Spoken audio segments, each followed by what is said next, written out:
basófilos, macrófagos, eosinófilos, neutrófilos. ¿Listo? Las que se encargan de fagocitar, esas son las que nos interesan porque están involucradas en el proceso inflamatorio. En el torrente sanguíneo, ¿listo? Está entonces circulando toda esta serie leucocitaria, pero cuando hay un proceso inflamatorio, un estímulo, sea como el agua, sea como el caso por estímulos inhalatorios, virales, bacterianos, entonces se activa todo este proceso de la fagocitosis.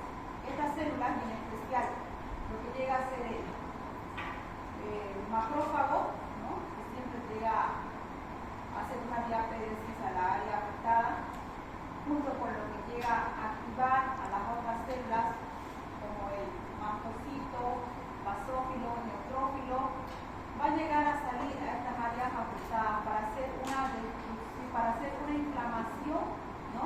Como una manera de protección que llega a englobar, que llega a querer destruir a todas las bacterias o al estímulo que ha entrado a esa área afectada.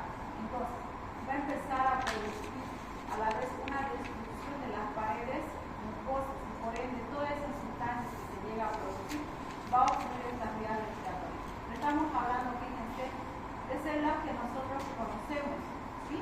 Están a cargo de fagocitar, de destruir a un antígeno. Nosotros tenemos los anticuerpos, los antígenos son las cosas extrañas, los estímulos, las bacterias que están ingresando a nuestro organismo. No vamos a volver a tocar más adelante.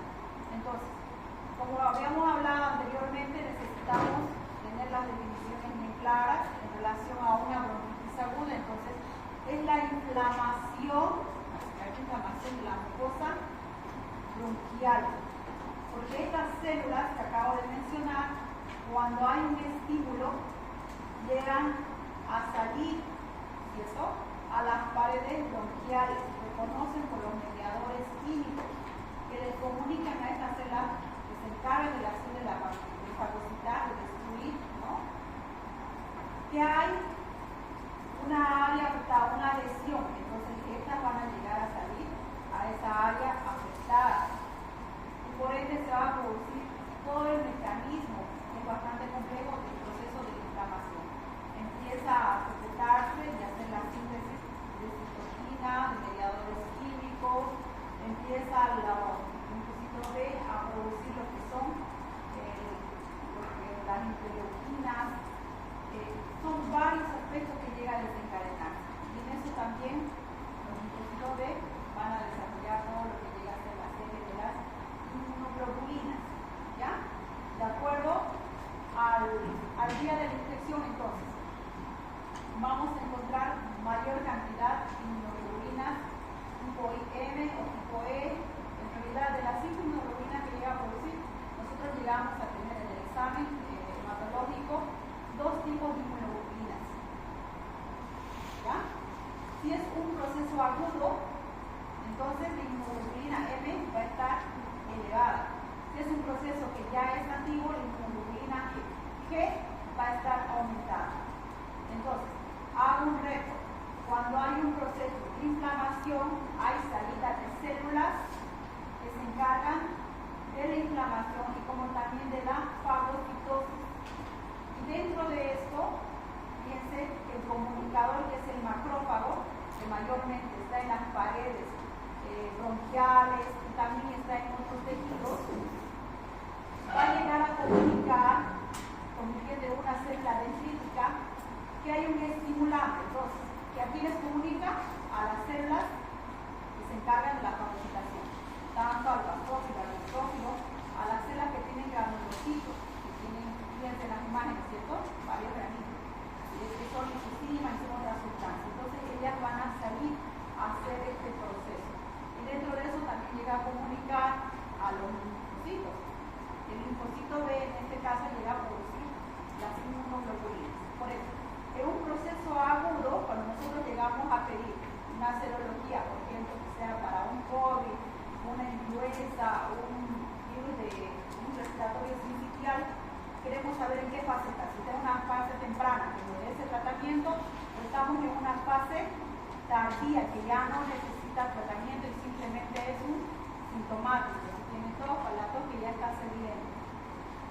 pasa de que dentro del torrente sanguíneo, ¿no? Saca una prueba sérica normal, como para un hemograma, entonces la inmunoglobulina G está aumentada. En el caso agudo, entonces merece tratamiento.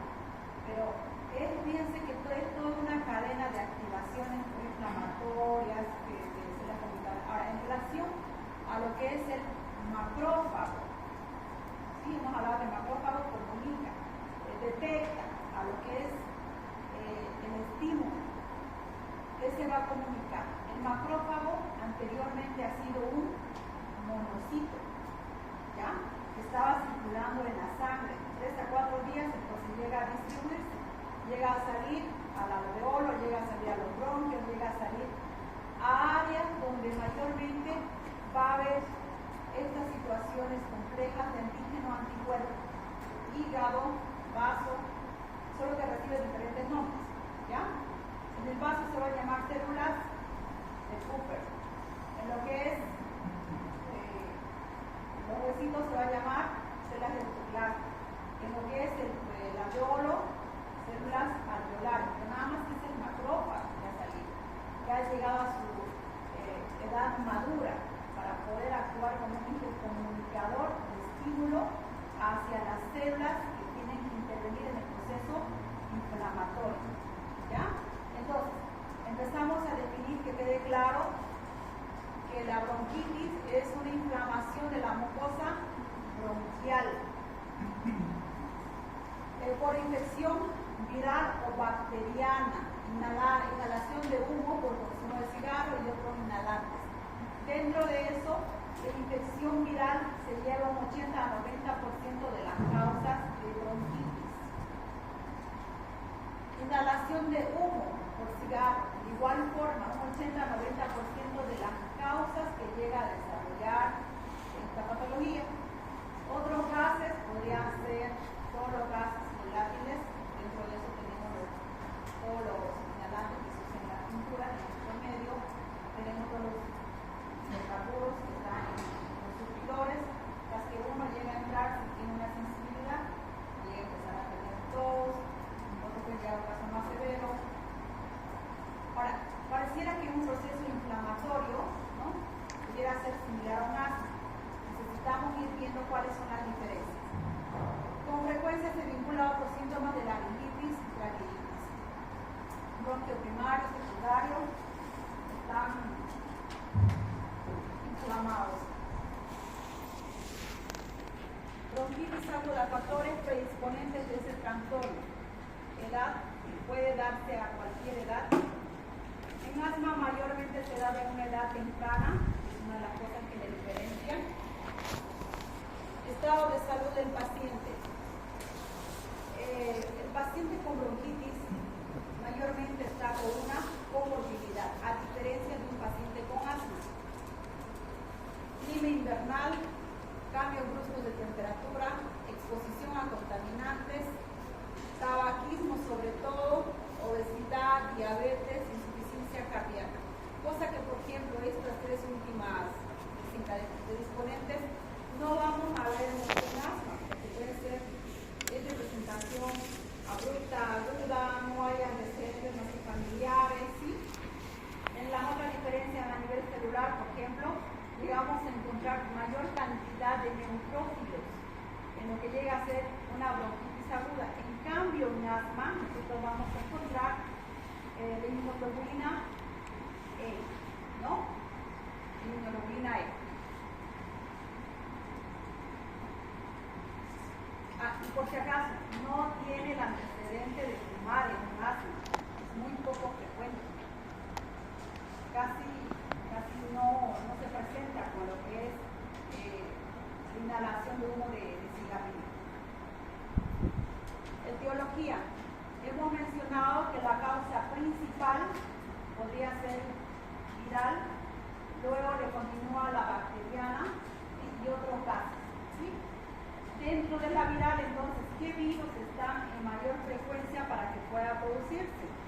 Está a causa de virus, aquí nombramos algunos, los típicos, ¿sí?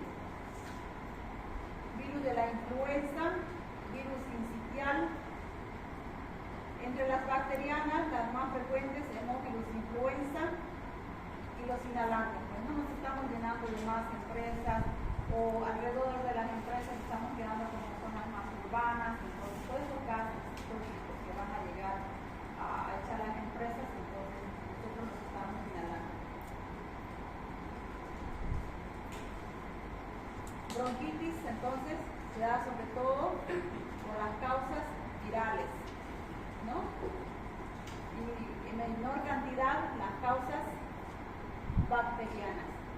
Aquí en este cuadro entonces tenemos la mayor cantidad en relación a frecuencia de lo que son los virus que llegan a desenvolver en estos cuadros de bronquitis.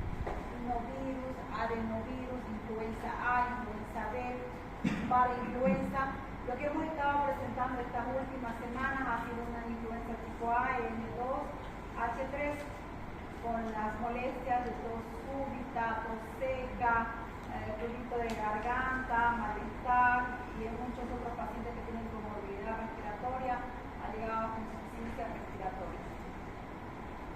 Y fiebre más que hemos tenido, ¿cierto? Parainfluenza, Haemophilus parainfluenza, Haemophilus influenza, estas ya llegan a ser unas bacterias, ¿no? También dentro de nuestro medio son las más frecuentes que podrían desencadenar. Clamidia pneumoniae, Klebsiella pneumoniae, Mycobacteria pneumoniae y la Pseudomonas aeruginosa. Estas se llegan a activar la Pseudomonas aeruginosa. Se considera que todos nosotros tenemos en esta piel Pseudomonas aeruginosa en las áreas húmedas, ingles, axilas, y si llegamos a cultivar llega a ser positivo. Pero cuando llegan a ser patógenos, ¿no? Cuando hay un proceso de precipitación, cuando hay un desencadenante, paciente inmunodeprimido o inmunodeprimido podría llegar a presentar una infección por Pseudomonas aeruginosa. Pero si usted cultiva ingles, cultiva ácidas, le va a dar positivo. Ahora, usted por el positivo cultivo inicial no, es importante la clínica. En la patogenia, entonces, hay una secreción exagerada de moco, ¿no? Bastante exagerada. Hay incapacidad de los cilios de poder eliminar, hay una broncoconstricción y todo. Por el hecho de que al salir estas células fagocíticas, no solo van a ir a destruir los patógenos, también van a ir a destruir lo que son las paredes bronquiales. Hay una alteración de la estructura de las paredes en relación a sus cilios, en relación a hacer una metaplasia, una hiperplasia, una hipertrofia de estas paredes. Entonces, de un bronquio que podría tener un calibre donde va a pasar un flujo aéreo, ¿no?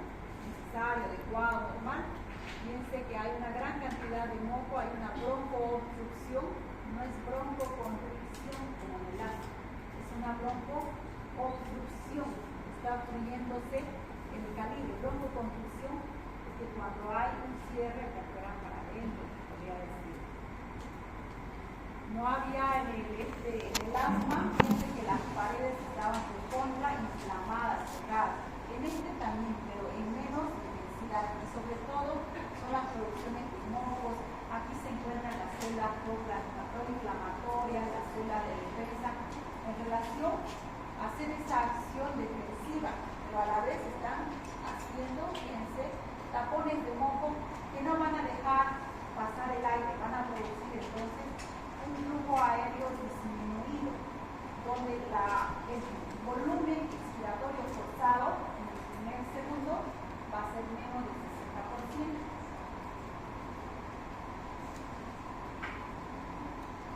Aquí fíjense, en asma, por ejemplo, todas estas paredes hay una hiperplasia de los músculos lisos, en cambio aquí no es en esa medida, sobre todo es el acúmulo, ese aumento de la mucosidad, eso es lo que mayormente le caracteriza a la pared bronquial.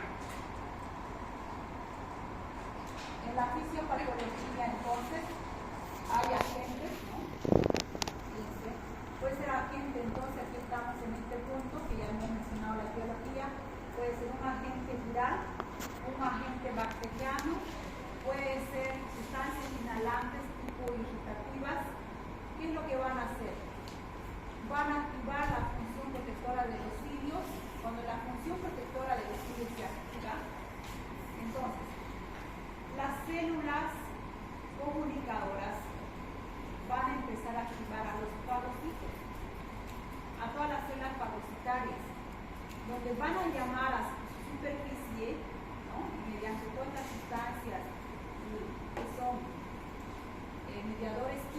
van a llegar a ver salida de estas células para poder destruir esos agentes que han llegado a ingresar por la vía respiratoria.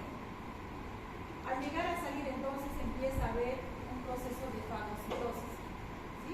Quieren destruir, engloban a lo que es el antígeno y empiezan a destruir con su enzima, con los aparatos de Golgi, y empiezan a querer comerse, a destruir en totalidad lo que es la bacteria o el virus, pero a la vez en algún momento tiene que destruirse esa célula, ¿sí?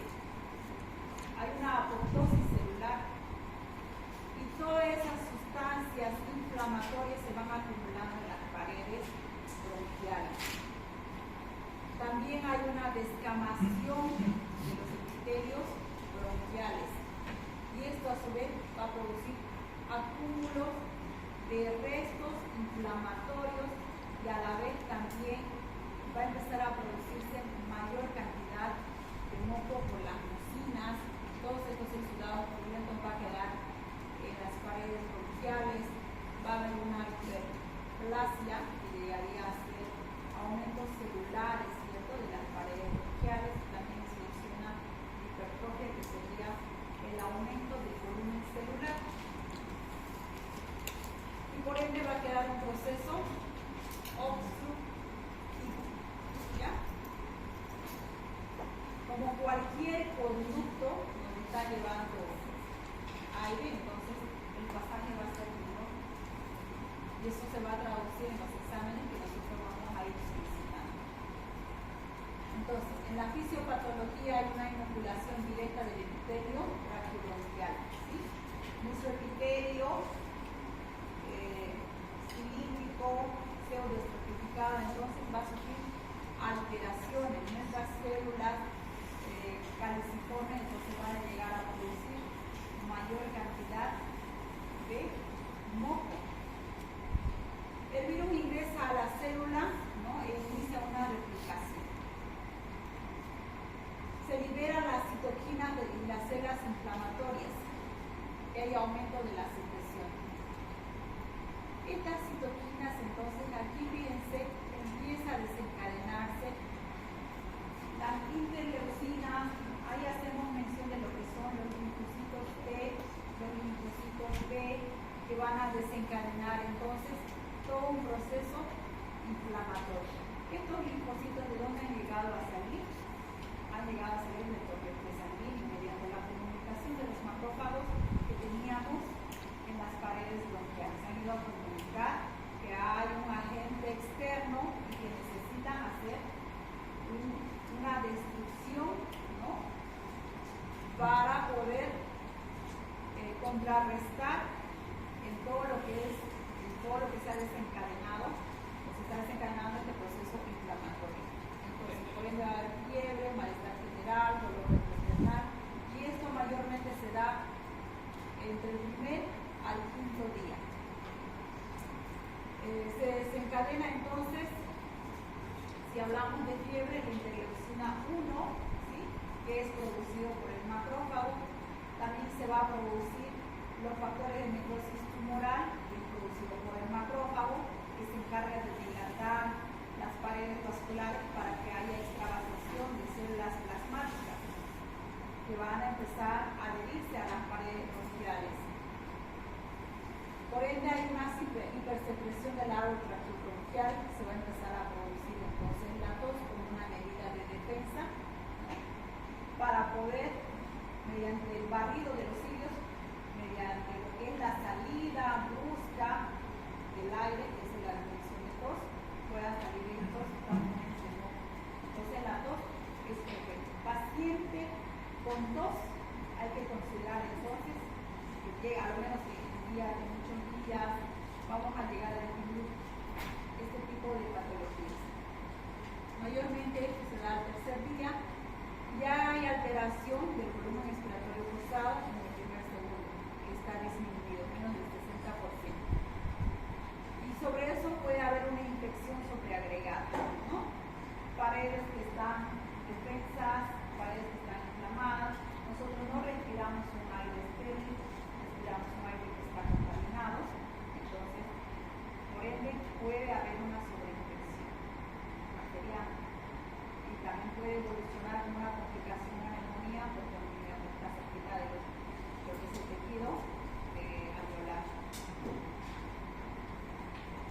expiratorio forzado, habíamos hablado en la anterior clase, no es nada más, nada menos que lo que nosotros, ¿no?, de manera forzada, exhalamos todo el aire que tenemos. ¿Sí? La respiración es una acción involuntaria. Yo no le digo a mi organismo en qué momento voy a respirar. Pero si hablo de forzada, quiere decir que yo estoy programando, digamos, personalmente al hacer un punto para que vean que es la forzada, voy a exhalar. Digamos, es decir, me estoy forzando, o sea, estoy mandando, ¿no?, una orden voluntaria, estoy forzando. Por eso hablamos de un volumen forzado, ¿no?, expiratorio. Entonces, volumen expiratorio forzado, entonces todo lo que llega a exhalarse se llega a medir con una maquinita que se llama espirómetro. Eso nos va a ayudar a hacer las repeticiones y los diagnósticos. Les marca menos del 60% en relación a volumen, entonces ya estamos hablando de un proceso obstructivo. En otras literaturas les habla también del 70-80%. Manifestaciones. La bronquitis aguda se distingue por los síntomas, infecciones virales, hay fiebre, mialgias, malestar general, tos, eso es lo que se va a llegar a presentar, dolor retroesternal, ¿no? Puede confundirse con dolores tipo cordiales, entonces es importante saber los antecedentes, si es que ha tenido alguna insuficiencia cardíaca, ¿no? Ver también los factores de riesgo, la paciente es obesa, la paciente es hipertensa, pero qué otras patologías de comorbilidad llega a tener. Todo al inicio del cuadro que es seca, no hay expectoración, pero al inicio puede llegar a ser productiva, puede tener una expectoración clara, ¿no?, con mucosita, purulenta, con dolor urente retroesternal, y puede ser también hematoica. En alguna ocasión ya se ve. En el 50% de pacientes se presenta la expectoración. La tos es el único síntoma durante 2 a 3 semanas hasta un mes aproximadamente. O sea, que estos cuadros, influenza que nos ha dado, probablemente la gente todavía esté en su fase ya de recuperación, pero todavía esté con la clínica de tos. Porque pese a ya haber usado con lo que es el proceso de replicación, con lo que es la activación del estímulo, todavía quedan citoquinas en las paredes, ¿no?, mediadores que van a seguir produciendo todos estos estímulos de producción de muco y por ende la tos. Cuando hay hiperrespuesta bronquial, además de la tos, se presenta disnea y sibilancia. Diagnóstico. ¿Cómo vamos a llegar al diagnóstico? Manifestaciones clínicas de evolución. El diagnóstico es clínico, ¿ya? En neumonía nos ayudábamos con lo que era la radiografía. En lo que llega a ser el asma nos ayudamos con lo que es la clínica, la espirometría y una medida mínima con lo que es la radiografía en asma. Pero acá es netamente clínica. ¿Cuándo vamos a pedir una radiografía? Para poder descartar otras patologías. ¿Listo? Y cuando se sospecha neumonía y el paciente es inmunodeprimido y el paciente es también anciano. Ahí sí llegamos a que tenemos que hacer psicología. Exámenes de laboratorio son para diagnóstico diferencial o de descarte, no de forma habitual. Este tiene tos y le mando la radiografía. No, ahora ya llega a tener todo y le mandamos a la tomografía, para la resonancia magnética. Sí. Estudios microbiológicos solo en casos graves como sospecha bacteriana, ¿no? ¿Por qué no en la viral? ¿Por qué no pedimos de manera habitual? Por su cultivo de los virus es más complejo. Necesita embriones de pollo para poder cultivarlas. Podemos pedir como serología, podemos pedir un muestreo de lo que es todas las virales, las más frecuentes, coronavirus,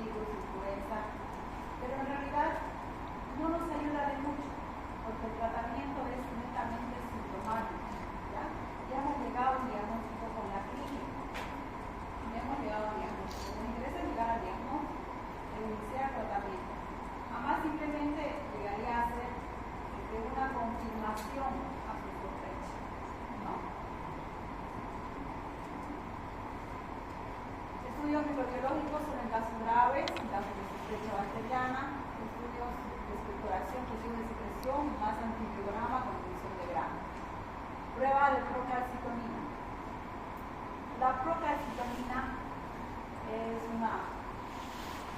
viene de la familia de las lipoproteínas que llega a producirse en casos inflamatorios. Nos mide procesos inflamatorios. ¿Qué tanto es fidedigno? Nos ayuda bastante.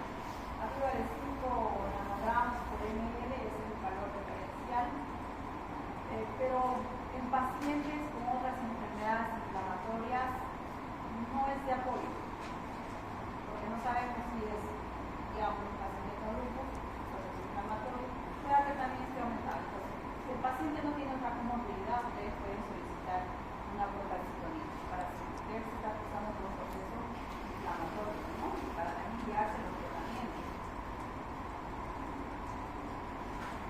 Un diagnóstico diferencial: neumonía, asma, bronquiolitis, tos uterinas, sinusitis, insuficiencia cardíaca, reflujo gastroesofágico. En relación al reflujo gastroesofágico, hoy yo sé que estos primeros ya lo están reconociendo. Es interesante. El paciente con reflujo gastroesofágico mayormente no lo llega a detectar porque no tiene procesos cardíacos. O sea, no necesita a veces dormir en pobre, a veces sentado, con cabecera. Mayormente duerme planito, pero no hay molestias respiratorias. Entonces, todo el tubo gástrico, ¿no? Regurgita hacia lo que son las vías respiratorias superiores. Y esa irritación le produce durante todo el día tos. ¿Y qué le damos? Antilucídico. ¿Y qué deberíamos darle? Protección gástrica, irnos con un manejo de endoscopía, de ver cuál es la causa de su reflujo, ¿no? Si es un proceso obstructivo, una gastritis erosiva, qué es lo que le está produciendo. Entonces es importante indagar más datos. Dice, sí estoy tosiendo, pero cuando como cosas grasosas, ¿no? Cuando como, qué sé yo, chicharrón, cuando me como la empanadita de esquina, me duele la boca del estómago, me arde, ¿no? A lo mejor cuando voy a la galería y paso por la México, a los andalitos, ¿no? Me arde. Entonces, es importante saber los antecedentes y indagar mucho más la clínica. Entonces, hoy ese paciente, como diagnóstico diferencial, sí va a presentar durante años tos consecutiva, y el diagnóstico le dice más de 2 a 3 semanas en bronquitis aguda, en bronquitis crónica le va a mencionar 2 a 3 meses en los últimos 2 años, ¿no? De manera consecutiva. Entonces, hay que preguntar. Bronquitis aguda, tratamiento, las medidas: reposo, hidratación, ingesta abundante de líquidos, antipiréticos, para tener fiebre, antitusivos, codeína, pueden utilizar metoprolol. En casos de tos no productiva severa, que impide bastante el sueño, entonces es necesario utilizar antitusivos de origen central. Broncodilatadores en los que llegan a necesitarse, pero en menos escala. Glucolíticos, solo en casos necesarios, ¿ya? Cuando ya haya la presencia de moco, que es lo que no utilizamos en asma, y lo vamos a observar mucho más. En cambio acá, ese proceso digestivo, vamos a disolver esos mocos, ¿no? Podemos utilizar entonces N-acetilcisteína, también hay otros mucolíticos. Dice, si existe una complicación bacteriana, se trata con antibióticos según el agente biológico. Para esto ya podríamos cultivar. Si es abundante exploración, hay fiebre, se ausculta que ya está comprometiendo los campos pulmonares, entonces con más razón necesitamos llevar al cultivo. En caso de que ustedes estén en manos de provincia y están por allá por la secretaría o están allá por el fondo, entonces ya tienen la clínica y eritromicina son sus alternativas: sulfacilina, amoxicilina, metoprolol más sulfamethoxazol, es el famoso bacterol, ¿no? Tiene diarrea, bacterol, tiene tos, bacterol, ese es el segundo. Pero no tenemos todavía otro tipo de medicamentos. En caso de rompoespasmo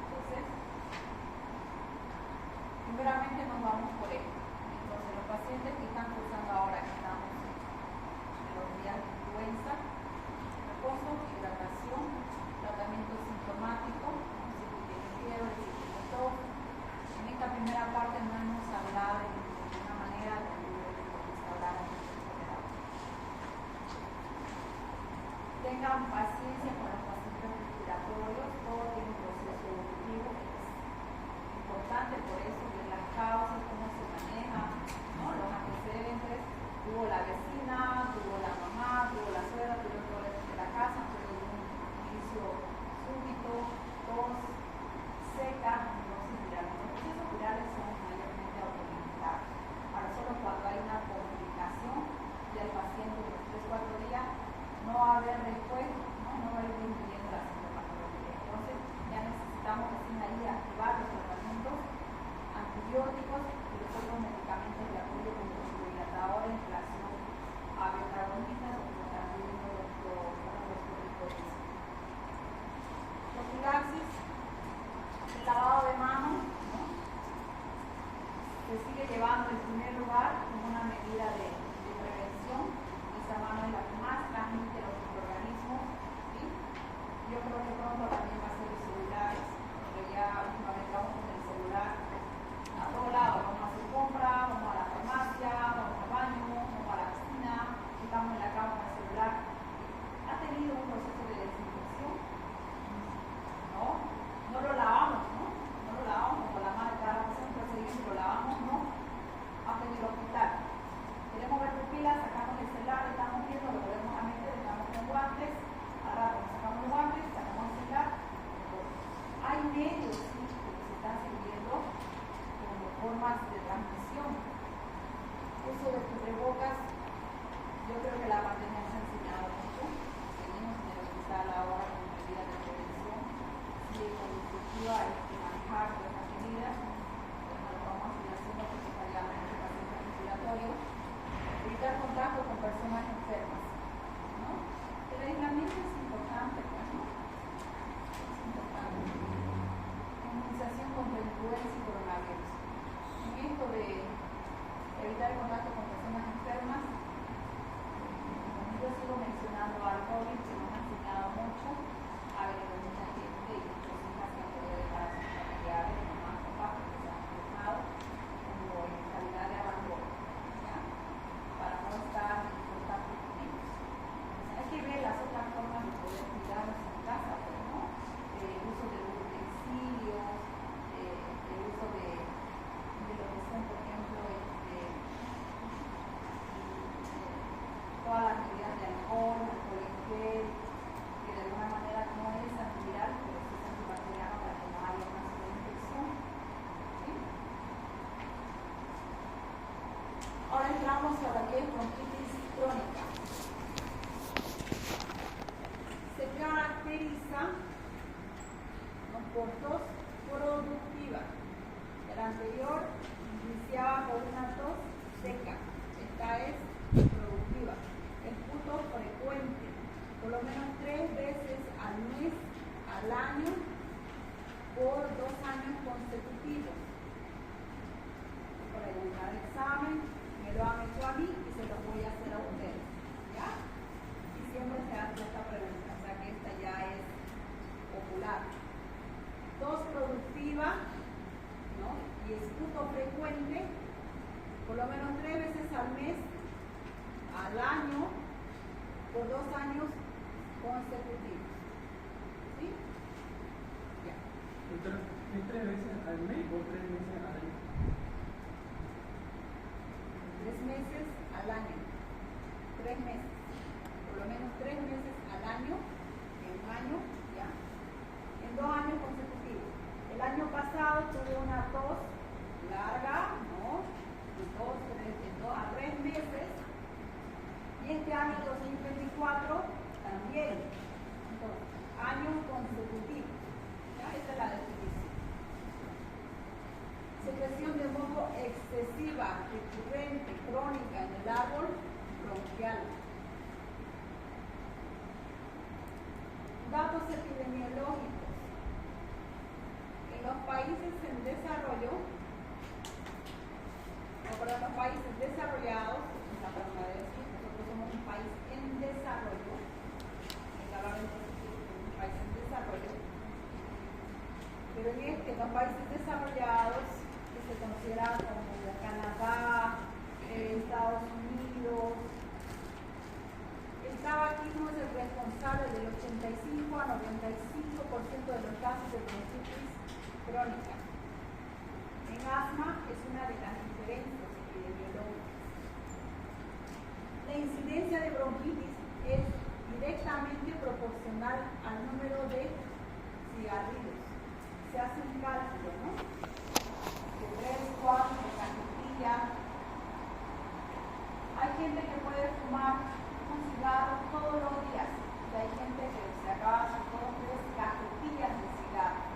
Hay gente que ha fumado un cigarro durante 40 años cada día y hay otros que han llegado a fumar pues cajas, cada caja que tiene 40 cigarros en 2 días.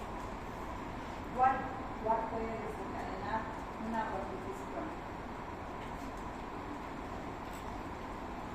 La mayoría de los pacientes con bronquitis crónica también cursan con EPOC. Hay una clasificación de varias patologías que se va a probar lo mismo.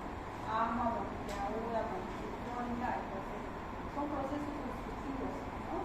Crónicos, entonces ahí un EPOC es crónico, entonces está dentro de esa clasificación. Muchos estudios han confirmado la asociación entre fumar cigarrillos, tos crónica y disminución de la función pulmonar. O sea, no les dice como una causa directa, confirmada como única, pero en relación a porcentajes, ¿no? A incidencias, se lleva de un 85 a 90% de las causas. Pueden haber otras causas, las que hemos mencionado anteriormente, las etiologías virales, etiologías bacterianas y otros gases, ¿no? La frecuencia de vida, por ejemplo, de una área donde hay un gas tóxico por largo tiempo puede desencadenar la bronquitis crónica. Bronquitis crónica, entonces el tabaquismo principal causa. No es la única causa, principal causa. La causa principal, la bronquitis crónica, ¿no? Uno de los fumadores, el consumo de tabaco.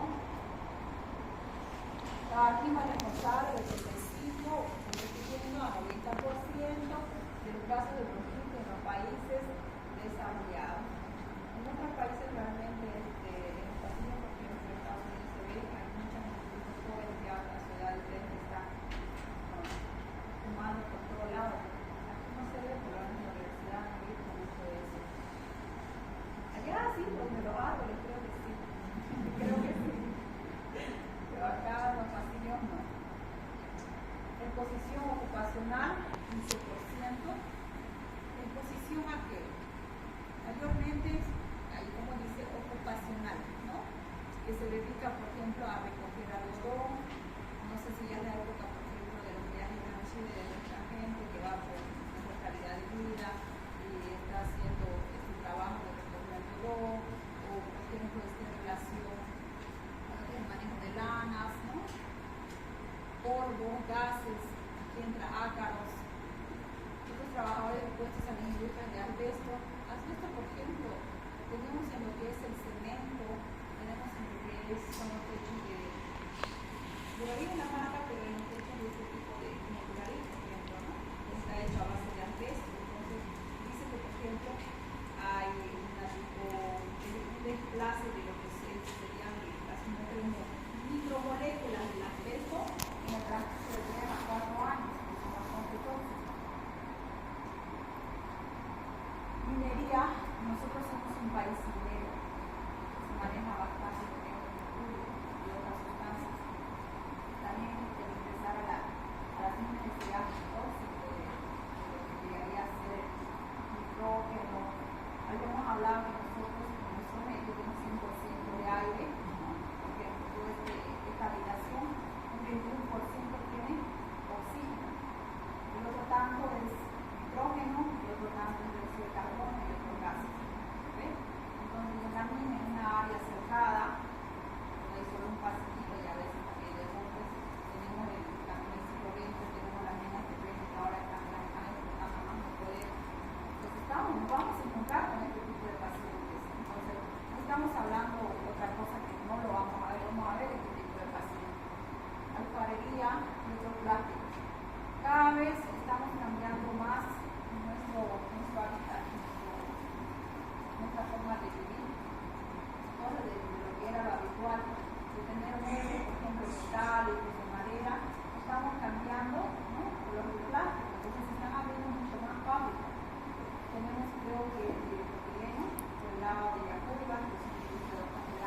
bacterias más frecuentes, el Pneumoniae, Haemophilus influenza, se evidencia de un 30 a 50% cuando se observa las secreciones pluriales. Las menos frecuentes, la Marseilla catarralis, el Streptococcus alba hemolítico, Chlamydia pneumoniae, y en ciertas ocasiones el frío podría exacerbar también, ¿no?, que haya procesos infecciosos. Factores de riesgo. A mayor edad, mayor condición de poder desarrollar bronquitis crónica.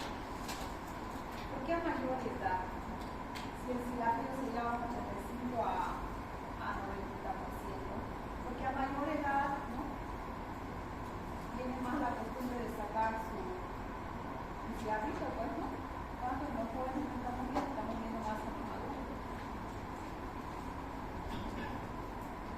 Género masculino, infecciones respiratorias en la infancia, tuvo procesos de crisis asmática de reducción, hubo infecciones neumónicas mal curadas, hubo procesos alérgicos, cualquier otra condición, pero con un antecedente. Infecciones frecuentes del tracto respiratorio inferior. ¿Cuáles son el tracto respiratorio inferior?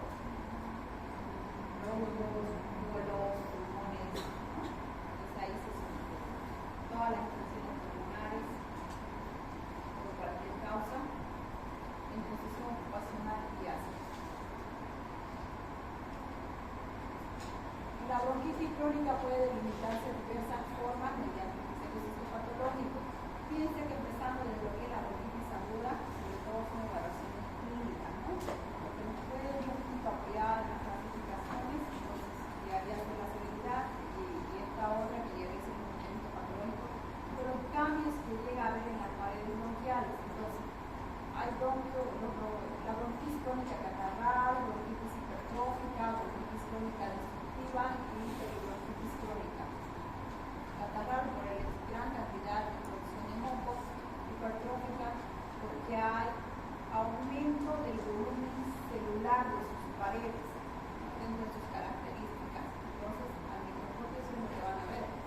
Bronquitis crónica destructiva, habíamos hablado que las paredes hacen una descamación celular y empiezan a acumular todas esas células para hacer el proceso constructivo.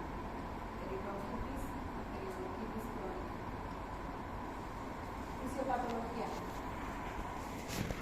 Los mecanismos inflamatorios de la bronquitis consisten en cambios estructurales en las vías aéreas. No se preocupen, les voy a pasar el material, ¿no? El material de asma, a mí ayer les voy a pasar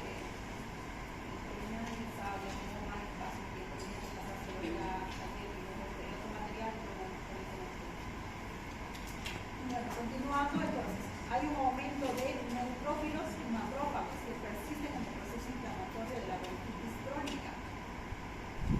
El neutrófilo es una célula, ¿no?, que tiene múltiples gránulos, es una célula de la familia de los granulocitos.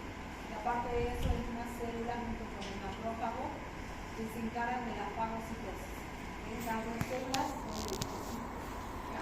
Son los glóbulos blancos de la sangre que se perpetúan en el proceso inflamatorio de los macrófagos. El macrófago, ¿no?, es interesante la vida del macrófago, vive hasta años. Estamos 4 días en el organismo que se ha producido y llega a pasar a los tejidos. Anteriormente, el macrófago se conocía con el nombre de monocito. Cuando llega a pasar a los tejidos, hace un cambio de expresión de acuerdo al lugar del tejido del tejido. Va a ir, por ejemplo, a lo que es la parte de las células cerebrales, se va a llamar microglia, hígado, células difusos y así. Entonces, estas son las que se encargan de comunicar la salida a las células fagocíticas. Dentro de eso, la mayor cantidad que llega a salir son los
la producción de este mismo macrófago, de la sustancia, del factor de necrosis tumoral que se encarga de dilatar esas paredes vasculares, va a haber la salida de toda esta sustancia para que puedan ir a combatir a la antígeno, ¿no?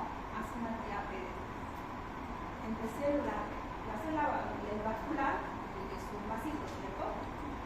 Las paredes están una celulita tras otra celulita tras otra celulita. Pero este factor de necrosis tumoral producido por el macrófago, ¿qué va a hacer?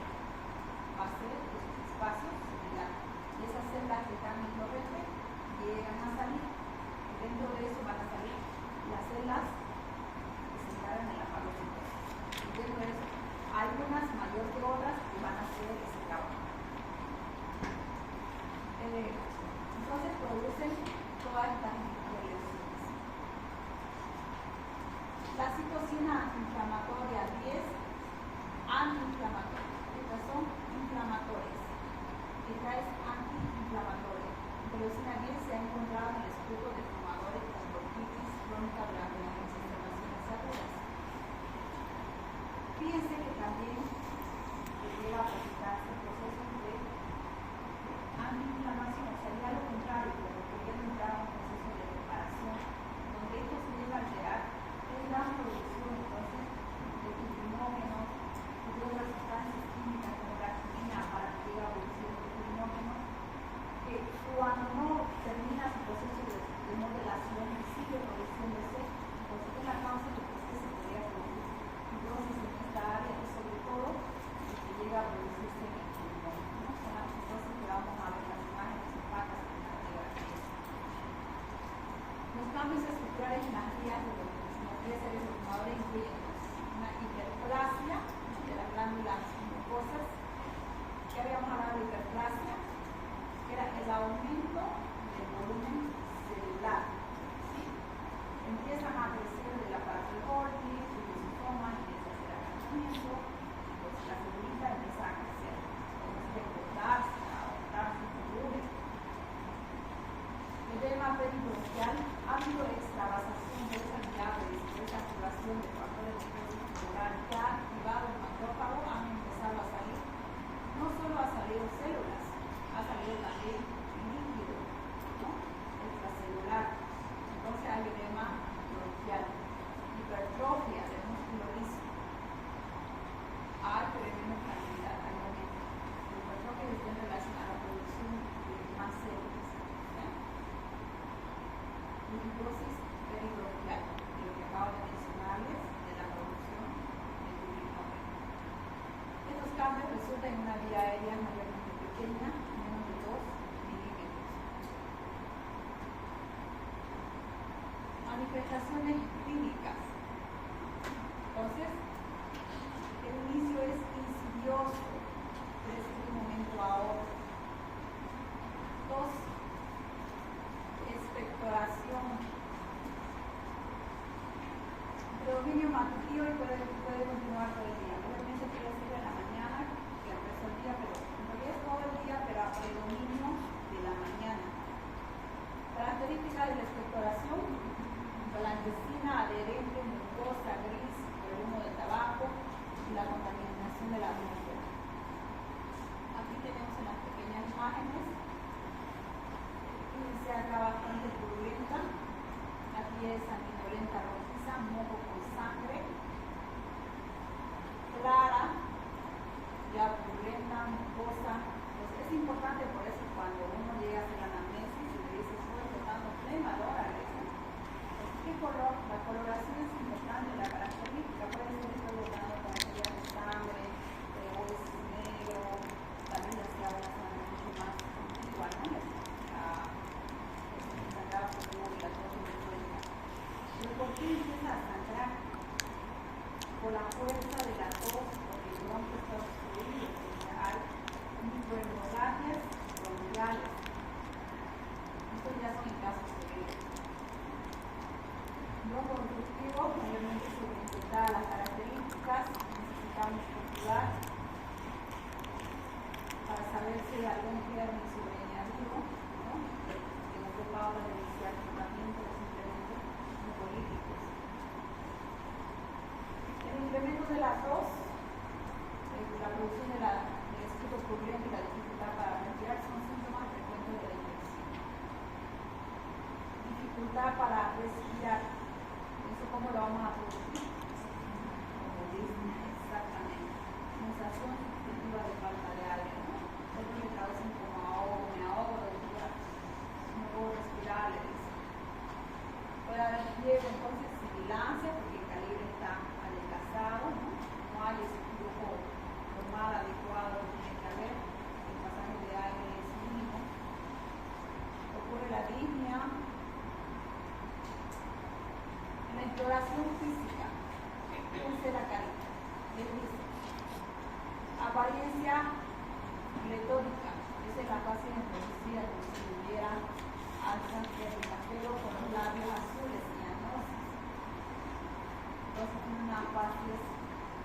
bastante marcada, bastante característica, cianosilarial, línea, polimnea, hay uso de músculo, accesorios, incrustación, pues es importante los ángeles por el no la pared.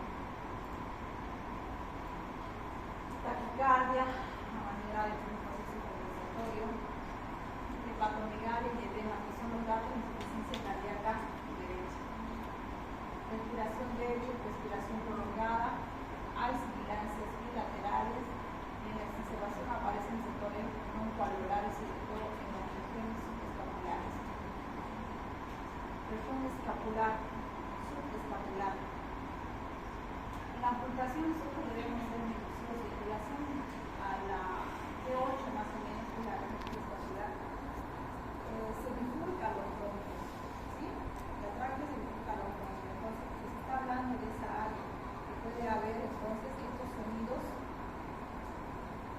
de sibilancias, es ahí donde vamos a poner nosotros el estetoscopio para poder auscultar.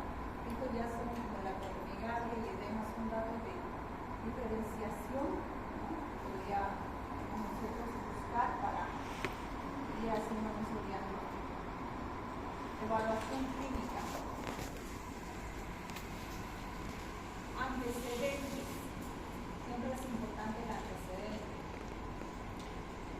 Tabaquismo, exposición a polvos orgánicos u otros contaminantes ambientales. ¿Fuma? ¿No fuma? ¿Quién fuma en la casa? Ya le va a decir. No, lo que pasa es que mi marido se fuma una cajetilla al día y yo lo acompaño. Entonces, es una fumadora pasiva. No deja de ser, es una fumadora pasiva. Que puede brindar. 2. La producción excesiva de moco debe haber ocurrido durante 3 meses en al menos 2 años consecutivos. Y no deberse a ninguna otra enfermedad o afección. No deberse a afección. Que no tenga un cáncer pulmonar, un cáncer bronquial, ¿no? Que le esté ocasionando, descartar. Entonces ya nos vamos apegando en datos epidemiológicos, en datos clínicos para poder hacer nuestro diagnóstico. Exámenes de apoyo, ¿ya? Oximetría del pulso, prueba de saturación de oxígeno. Ahora ya es bastante práctico y son aparatitos que creo que son 40, 50 bolivianos, o bien de ese poco. Se pone al dedo y no va marcando, ¿cierto? No va registrando la saturación. Conteo sanguíneo completo un hemograma. Por la oxigenación que nosotros necesitamos va a haber una poliploruria secundaria a la hipoxia.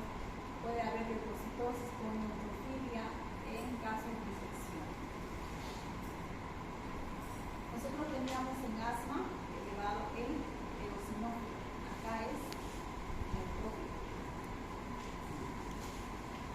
La radiografía mayormente es para hacer descartes, ¿sí? Descartes de enfermedades, pero puede encontrarse también sombras oculares por el refuerzo de una trama vascular o anomalías secundarias. Mayormente vamos a hablar de estas tramitas aumentadas, ¿ya? Que llega a ver la longitud, ¿cierto? Son las tramas vasculares aumentadas. Aumento de trama broncovascular, pues se van a ver como un ramillete de blanquecina en ambos lados, bilateral, no es unilateral, es bilateral.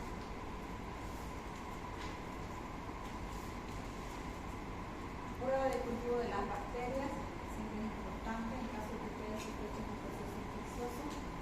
Gasometría arterial, si el flujo está disminuido, entonces la presión de oxígeno tendrá que estar aumentada o disminuida. Disminuida porque está usando menos cantidad de oxígeno. O sea, la gasometría, ¿qué es lo que le pide? Le va a medir la presión de oxígeno, ¿no? En relación a los gases pulmonares.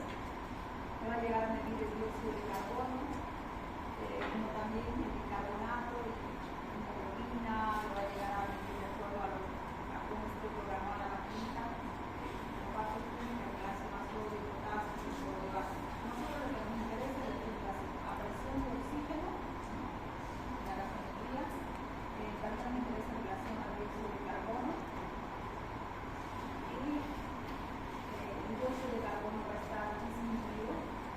Nosotros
crónica de duración de 2 años con 2 a 3 meses por año de haber presentado tos. Esta es la definición clásica básica que hemos hecho en la bronquitis crónica.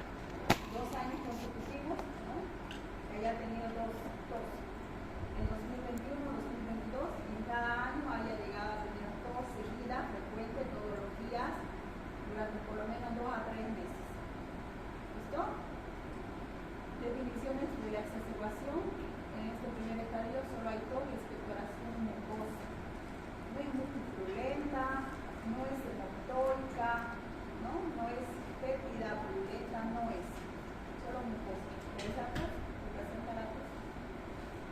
Estadio 2. Bronquitis crónica simple de 2 a 3 años de evolución y tos de expectoración durante 3 a 2 meses por año. ¿Qué es lo que le cambia ahí? Que hay presencia de disnea, hay mayor expectoración, ¿no? Expectoración purulenta y tos. En la primera solo hay tos, expectoración mucosa, en la siguiente ya hay un estadio 2 que se habla de disnea, se habla de tos, que se habla de una expectoración aumentada y también purulenta. En el estadio 3 ya se le suma a comorbilidades y puede presentarse más de 4 veces al año en el transcurso de 2 años. ¿Ya? Entonces, hablamos de qué es comorbilidad. Para que sea un paciente con insuficiencia cardíaca, diabético, o que tenga una deficiencia, que tenga alguna otra enfermedad. Más de 10 años de antecedentes de bronquitis crónica, ¿no? Y toda la clínica que hay en lo que es el estadio 2. Es una bronquitis crónica estadio 3. Empezamos nosotros por el nombre y luego tenemos poniéndole los apellidos, ¿no? ¿Qué paciente me recuerda? Doctor, tengo un paciente de una bronquitis estadio 3, es diabético, entonces tengo que, si hay otro paciente que simplemente tiene una neumonía y son insuficiencia respiratoria, ¿a quién lo voy a pasar a la terapia? Al paciente que tiene neumonía. Y eso nos dirá que nosotros también van a trabajar que les va a tocar tomar decisiones. Diagnóstico diferencial. Bronquitis aguda, enfermedad pulmonar obstructiva reagudizada, enfisema, asma, tuberculosis, neumonía, cáncer pulmonar.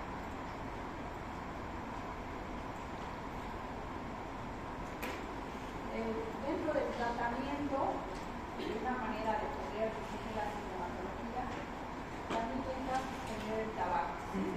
Ahora ya hay parches, el tabaco con la nicotina que uno llega, los pacientes ya van a ser adictos, ¿no? Entonces podemos ir tratándoles en el momento que ellos ya decidan suspender. Probablemente también necesiten apoyo psicológico, psiquiátrico, siempre deben estudiar alguna causa, probablemente han tomado la decisión de fumar, por estrés, por ansiedad, ¿no? O por alguna otra causa, entonces necesitamos trabajar sobre ello. Suspender exposición a sustancias orgánicas y a otros contaminantes. Eso es importante, ¿no? Probablemente tenga que cambiar de oficio, de área, de lugar. Hay otros que dicen, no, yo me siento mal en esta área, me voy a ir, que si yo a Cochabamba, el clima es más seco, me siento mucho mejor allá, que es muy húmedo.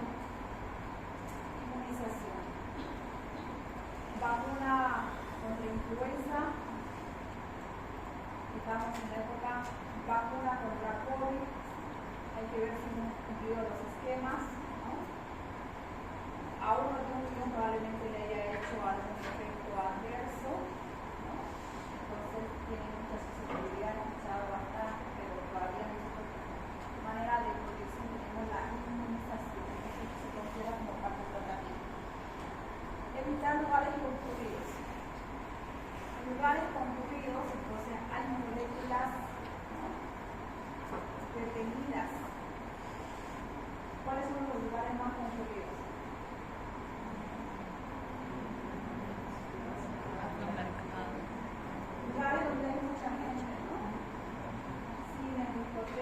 pruebas de escalada de baile.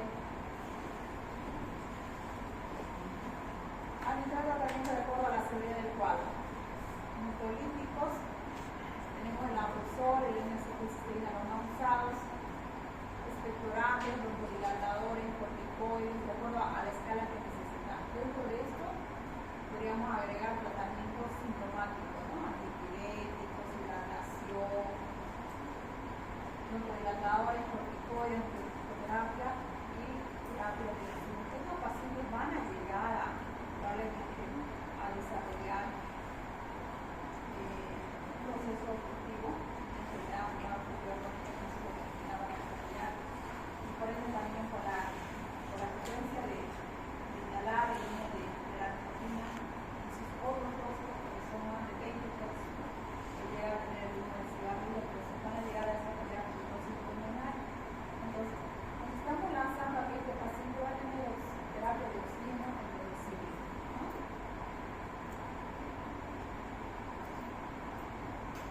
Entonces, lo que hemos mencionado son mucolíticos y expectorantes como el abrosol. Ayuda a que el moco sea menos espeso, facilitando a su vez la expulsión. Necesitamos nosotros disolver ese moco y lo más utilizado, obviamente hoy esto es un jarabitos, ¿no? También hay tabletas de 4 miligramos la presentación. Pero lo que utilizamos habitualmente es una cisteína, ¿no? Hay presentación de polvo, hay presentación de lo que es la bolita, los esenciales que más estamos utilizando. Corticoides, los agentes antiinflamatorios, están indicados en los indicados y los esteroides orales en pacientes militares. Indicados en estas observaciones alivio de síntomas, previene el compromiso respiratorio severo, secreción de inflamación bronquial y la obstrucción de las vías respiratorias. No hacen los corticoides un medicamento de primera elección, porque hemos hablado de tratamientos sintomáticos, tratamientos de mucolíticos, expectorantes, porque estamos hablando de tapones, sobre todo de moco, donde ahí están habiendo otras células antiinflamatorias. Ya cuando nosotros tenemos una crisis, cuando está demasiado restricto, demasiado obstruido, con una necesidad de inicio de tratamiento, podemos hacer aportes, podemos utilizar. Solo que la duración también es corta, ¿no?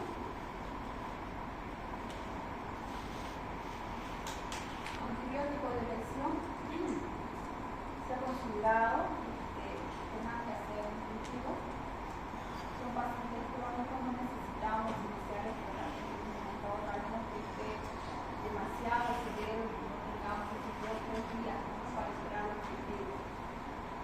Ahora ya hay otra técnica, ampliación bacteriana, que nos da el resultado en 2 horas, pero la muestra tiene que ser bastante,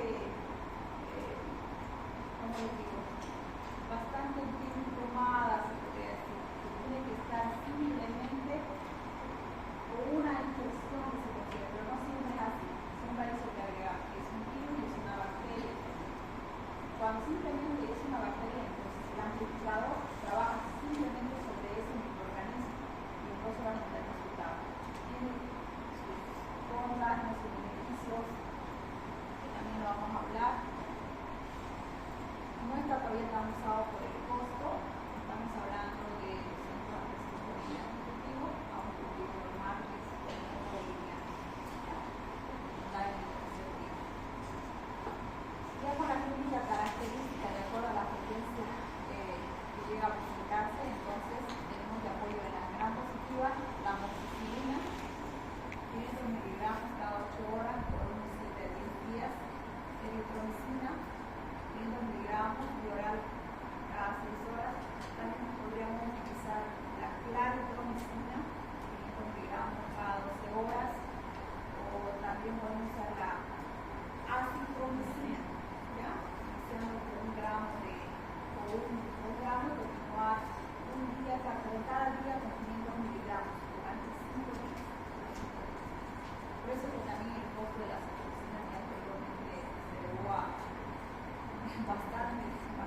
sean negativas, tenemos acá nuevamente el sulfametazol, que es una dosis para adultos de 160 a 180 cada 12 horas durante 10 días. La fluoroquinolona,